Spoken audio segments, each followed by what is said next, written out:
Hey, everybody, and welcome back to another episode of the Mayor Tyler Moore Show here on the Kokomo Post, partnered with Robert Miller and Son Furniture. My name is Drew Larison. And I'm MTM. Also known as Mayor Tyler Moore.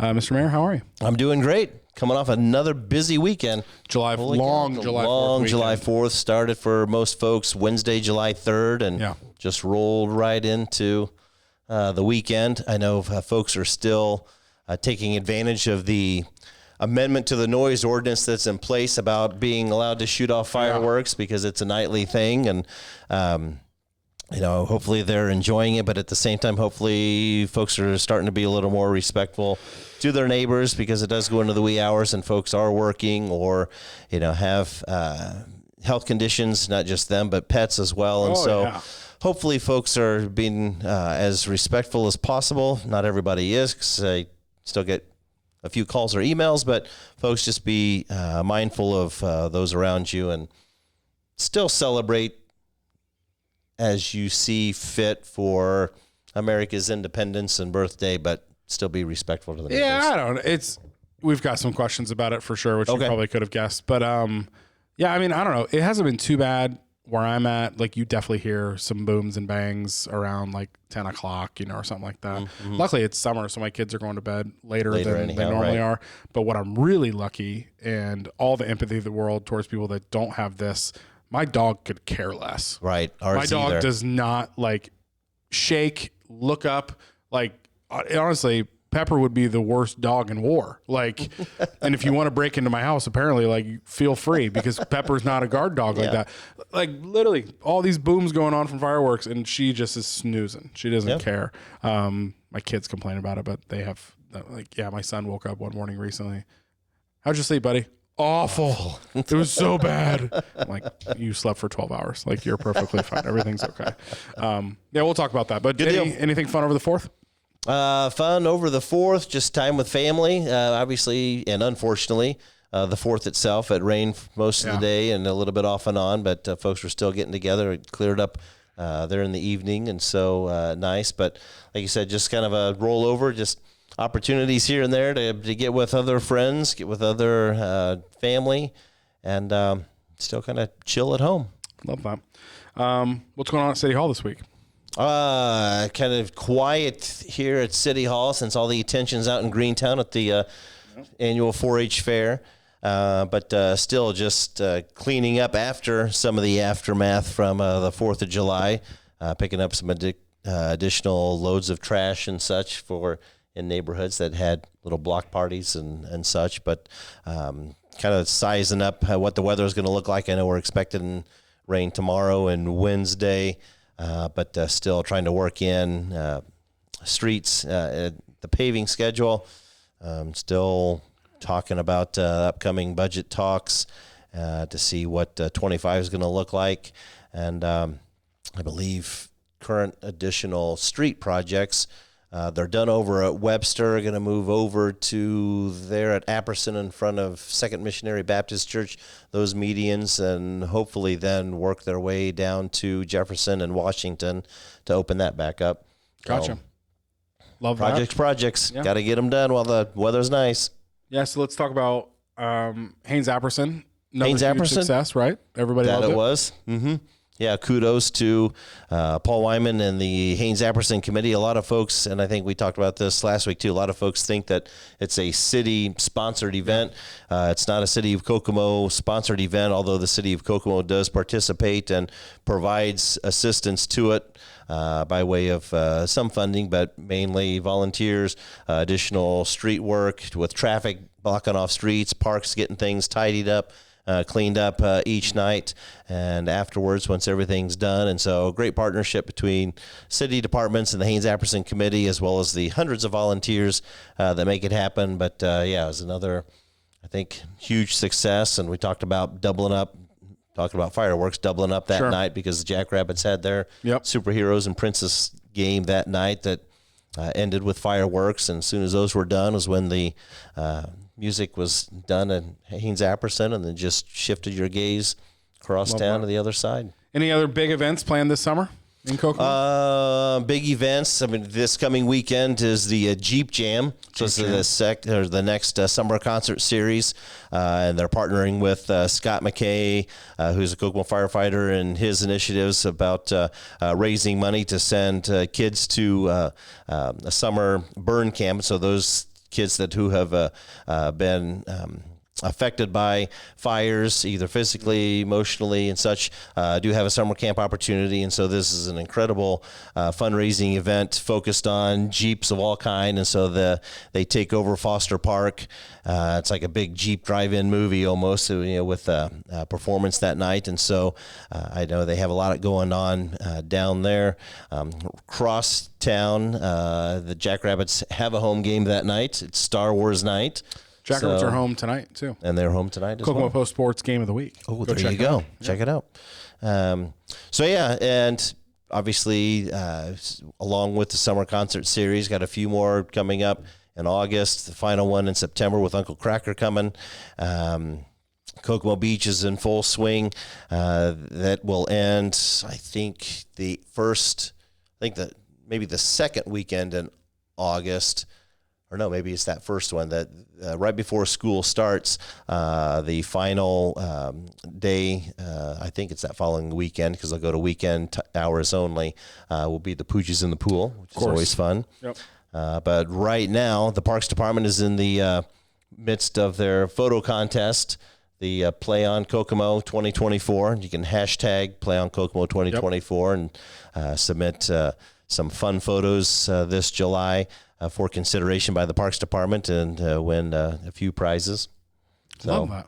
Lots of stuff. A lot of stuff. Summer in Kokomo is always a good time. Summer in Kokomo. All right, so we have a bunch of pre-show questions. Once again, some hot topics, some big questions this week, as always, but then also some fun ones. So, but I know you thanked Robert Miller and Son earlier when we first opened, but they probably have some things going on out there. Yeah, let's tell them a little bit more about Robert Miller and Son, which is the partner for this show. So shout out to them. But thank you. Man, it has been hot, right? It has been a little hot outside, but is it hotter anywhere else? I think, I looked at a heat map of City of Kokomo the other day. Okay. It was like this really in-depth weather, heat map. And for some reason, over near like the Kokomo Town Center area, kind of like right in the middle, it was the hottest part of Kokomo. It was like right there. It was actually, it's right where Robert Miller and Son Furniture is located. That apparently it's so hot. It's the hottest part of town right now.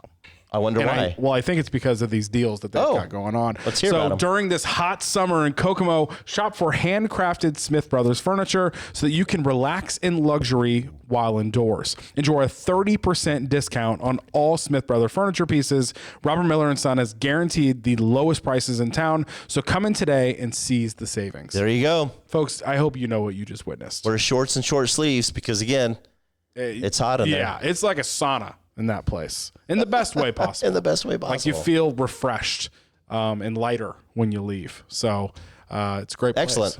So thank you, Robert Miller and Son Furniture. Shout out to Joel and the Robert Miller and Son team over there. All right, so let's get into, like I said, we have a lot of questions this week. Okay. Some big questions, and they're from all over the place. We got Facebook, we have Instagram, we have an email question, we have more Reddit questions that came in this week. So a lot of questions. Let's get into it. First one is from Kimberly on Facebook. What actual benefit does the battery factory bring to the citizens of Kokomo?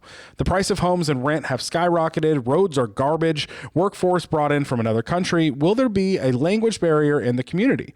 Are our schools and healthcare infrastructures able to handle the influxes? It's almost impossible to get a doctor's appointment now.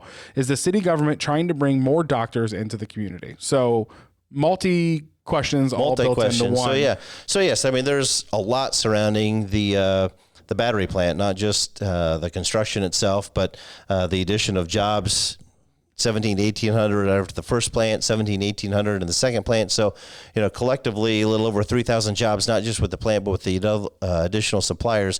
So are we ready for this? We're trying. I mean, housing is the number one issue right now as people will continue to work their way in and get hired into the plants. We anticipate a lot of that employment coming not just from Kokomo, but the surrounding areas. So there may be a lot of commuting in and out with those. The Korean national positions are just under 50% a little more than under 50% of the total jobs coming. So yes, there will be a language barrier. There's a handful of Korean nationals here now. I know that the Chamber of Commerce worked with the city and put together some incredible workshops last summer to start getting folks here familiar with the culture. Many businesses have translated information on their websites into Korean to help adjust for that and prepare for that. A lot of the schools are looking at what they may need to do, but it may not be as important having a readiness for Korean nationals there, because a lot of the Korean national employees that will be coming themselves. They're on 2 to 4 work schedules or visas that they then can re-up after those stints. And at that point, maybe bring some of the families over with them. I know the hospitals and a handful of doctors' offices are in preparation of that, but I mean, she's right. There's a concern, even though we're blessed with 2 hospitals here in town. There is a concern with the amount of medical professionals. There's only so much the city can do.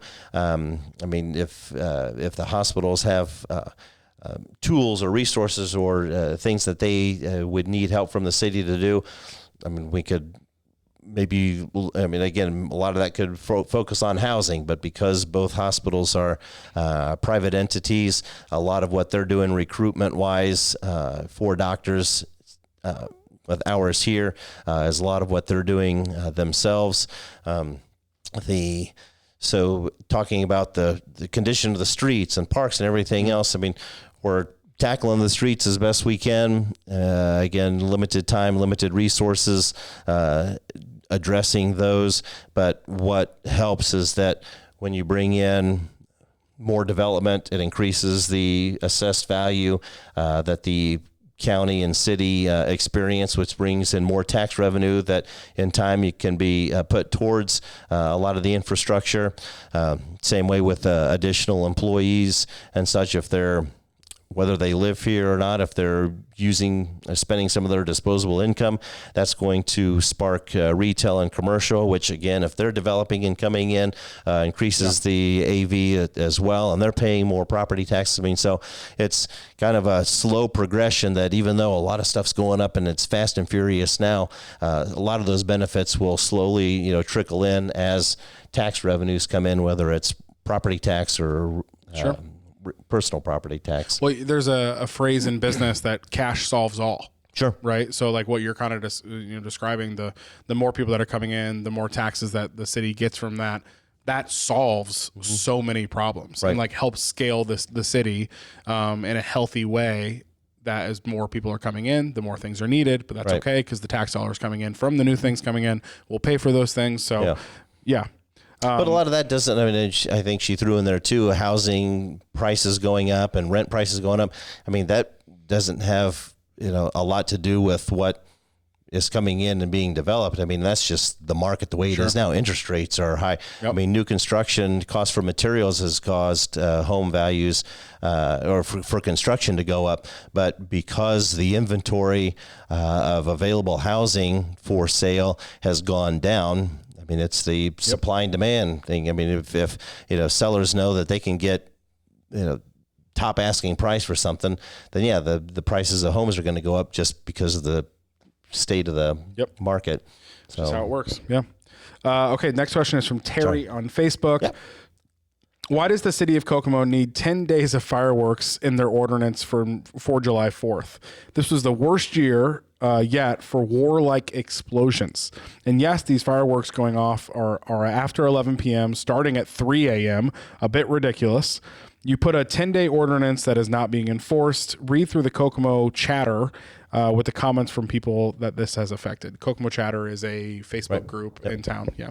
So we'll continue to look at that. I mean, the reason to try and narrow the scope to 10 days is because before there wasn't a time frame and folks could do them just about any time of the year. And so there was the emphasis to try and focus just on and around, the summer months, around the 4th of July, to try and control it more.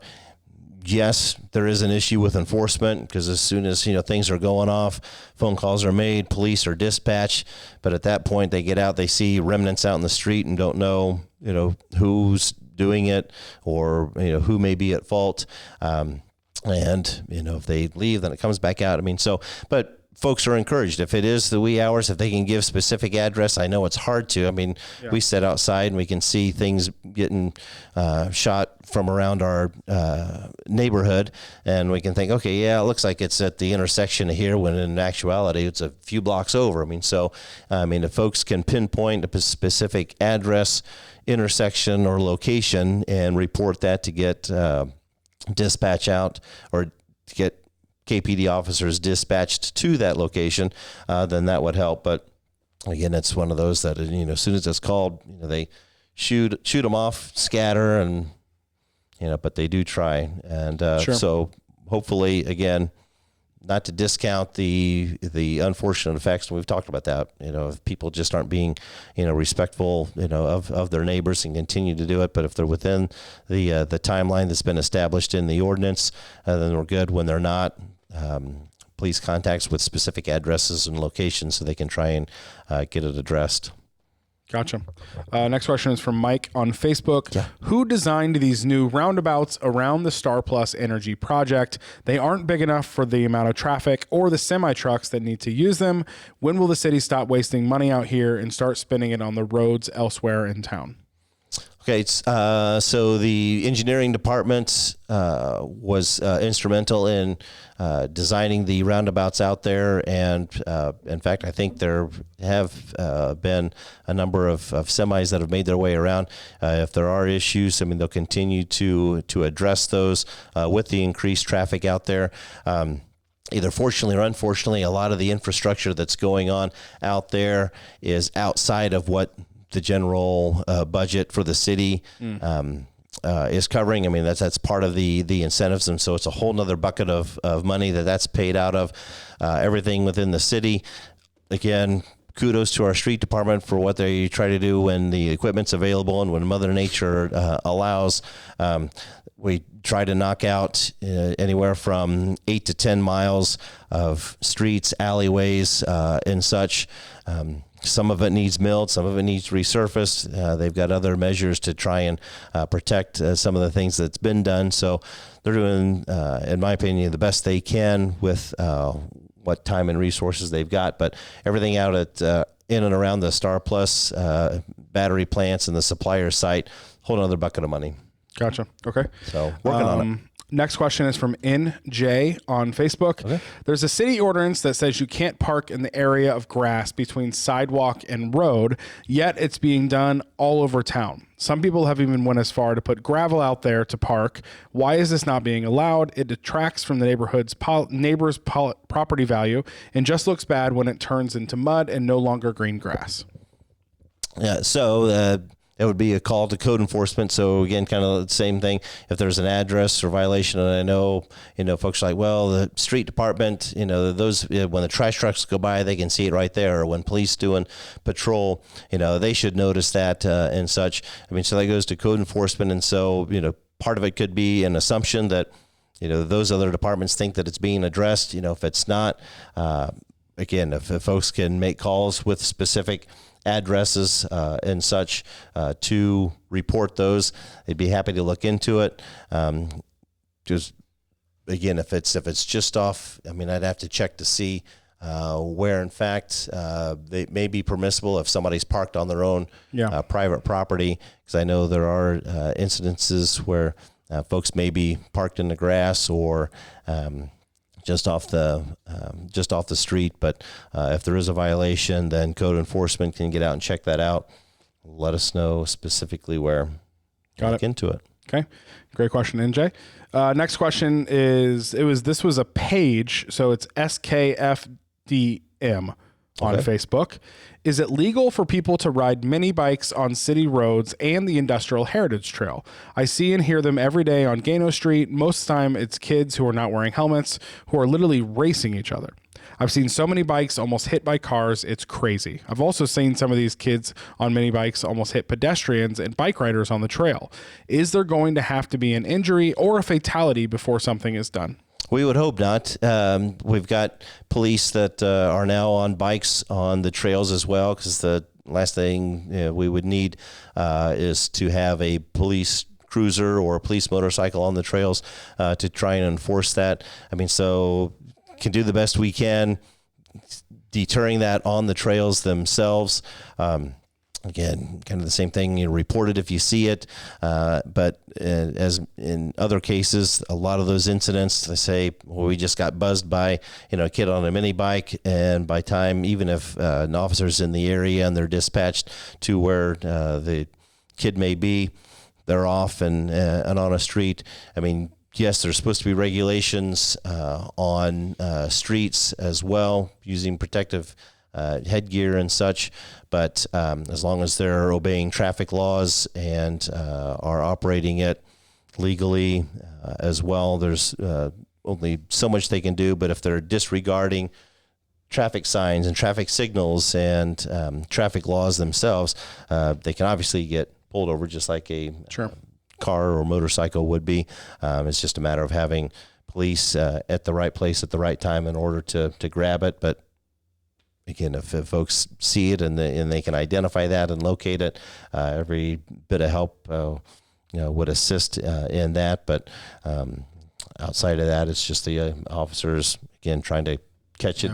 Well, I know there's been a lot of conversation about cameras on the trail system as well.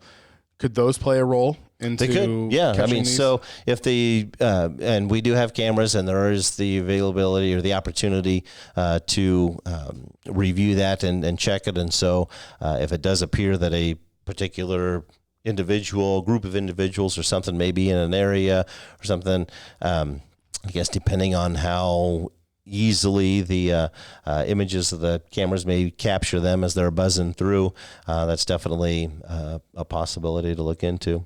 Okay, gotcha. So yeah, good thought. Next question is from Crazy S Farms on Facebook. Why was the new battery plant land sold tax-free for 100 years? Was that really necessary in order to accomplish the sale? What does that gain for Kokomo if and when the plant fails? And what precautions are in place for safety when a fire or explosion happen there?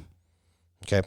I don't believe the ground was sold for 100 years tax-free. I mean, there were abatements granted, but they were only for 20 years in most cases. But I don't think that abatements are ever granted or entered into for over 20 years or so. There may be some instances where 25 is granted, but a lot of that's protected statutorily. But I mean, all safety precautions, around it. I mean, there's still, outside of abatements being made, there's still payments in lieu of taxes being made in order to still cover some of the work that's being done out there and for some of the costs involved.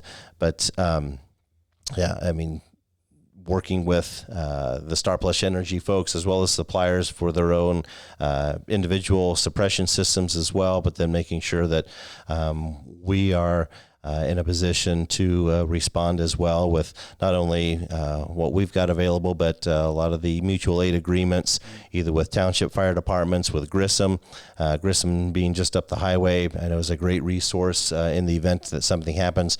A few years back, there was a gas tanker that caught on fire along 31, and Grissom was down and to help address that too. I mean, so a lot of those mutual aids come into play as well, but the concern for workplace injuries or explosions aren't just unique or specific to the battery plant. I mean, obviously there's the potential for that in any industrial type of manufacturing facility, and so it's always a concern. And the fire department works with the individuals and management in those structures or on those facilities to make sure that all are ready in case something happens. Sure. Next question is from Carla on Facebook. When are you going to repave our deplorable roads? We pay taxes and almost every road in our town is awful. The wear and tear on our cars seems to be ignored. You're building new roads out by the battery plant. The taxpayers of this fine city are fed up. I have even considered organizing a rally, says Carla on Facebook. Okay. Yeah. So again, everything out by the battery plant, the majority of those, different bucket. But again, with the hundreds of lane miles that we have in Kokomo, as well as alleys on top of that, time, money, and resources only allows, so much. So not all of them are deplorable, not all of them. And I get that the ones that she probably frequents, or many, frequent, are bad. There are plenty that, I wish that we could get to, so much more than we do every year. But as you mentioned, it comes down to money. And sometimes some of the larger projects take federal and state funds, which is why they take, a couple of years to design, plan, and implement. But again, I would put our street department up against, any others in other communities. It's just unfortunate that there's so much still to address, and so little time and resources at times to get them all within the time that we can. Gotcha. So, but we're working on them. If there's specific streets in general, like I said, we prioritize the repavement schedules every year. That if there's certain ones that do appear worse than others, depending on size and scope or length of them. If we can get to them, we can look and see where they're prioritized, where they fall already, or other measures that could be taken. She's welcome to email us and let me know. Got it. Next question from David on Facebook. What is the mayor's favorite thing about the Howard County 4-H Fair? Oh, favorite thing about the Howard County 4-H Fair. Vendors are there right now. That's right. Aaron and Bree are there sampling right now. Some of the So look out wares. soon on the Kokomo Post. We do this every year where they go make a bunch of different videos about trying everything at the fair. You're going to be there tonight getting photos of stuff going on. So fair is in full action. I think rides don't start till tomorrow, right? But then tonight is all vendors and some events. Yep. And I think the Junior Princesses pageant is tonight as well. So a lot of stuff. There was already some livestock judging over the weekend. But my favorite part, I'm always in search of the best corn dog of the year. That's always fun.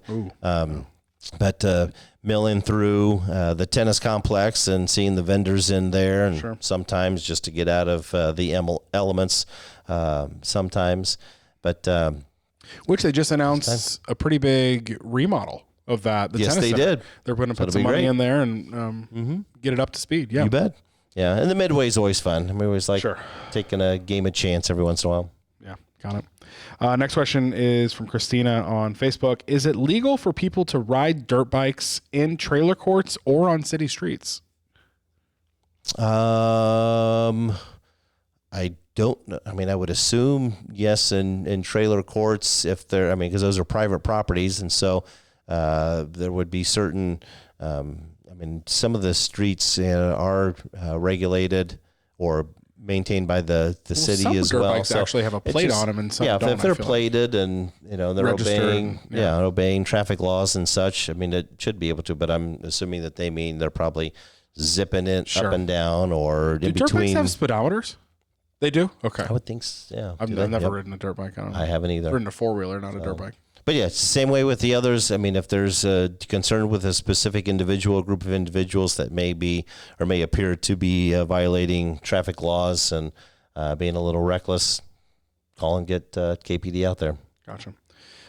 This one was via email from Carla. A lot of Carla. Why do people get by with parking on the side streets where there is a sign saying no parking, but they park behind the sign and in front? You can't see to go down the other street. It's on the corner of Taylor and Ohio Street specifically. Okay, Taylor and Ohio. It sounds like. We'll make a note of that and check that out. But again, if there's something being done because there's only 3 to 4 police officers in any given area of the city, north and south, at any given time. And so there's a lot of the side streets that they may not cruise down, just again because they're patrolling some of the main thoroughfares and some of the heavier trafficked areas. So if a lot of the side streets or secondary streets or tertiary streets, great word, have those that are violating a lot of those, by all means, they can either call dispatch, call the non-emergency number. They can upload the Kokomo Police Department's 411 app, and you can submit anonymous tips on the 411 app, and that goes straight to patrol for them to investigate. So that'd probably be the best because it remains on. I know a lot of people, they don't want to call, or they may not want to report something because if the neighbor finds out that they were the ones that reported it. Snitches. That's right. So the KPD's 411 app, upload it to your phone. You can submit anonymous tips and information like that. We get those kind of reports daily. Got it. This was a comment on the live stream, and I apologize, Carl. I don't know exactly when this came in, but I was wondering if he was responding to something. But he says, how about bringing back curfews? Was there a time in Kokomo there was a curfew? I don't know if there was a specific one or not. I mean, if there was something on the books or in an ordinance, it would need to have been repealed. And I don't recall there ever being this must have been like a long time curfew ago, repealed or curfew ordinance repealed. And so maybe there is something on the books already. And again, an enforcement type of issue as well that we need to or could look into. Okay. Maybe Carl's onto something. He could be onto something. I wonder if it was about the kids riding the bikes down the trails and stuff like that. Or even it was fireworks? And fireworks as well. Yeah, but they could be at home shooting off their fireworks. So that curfew. Well, that's true. Curfew is not like you must be inside, is it? Right. Could you be in your backyard? Be back home. That's like Nazi Germany stuff right there. Or, COVID times. Look out. That? Anyway, thanks for those questions. Yes, thanks. For the Ask the Mayor segment. Good questions today.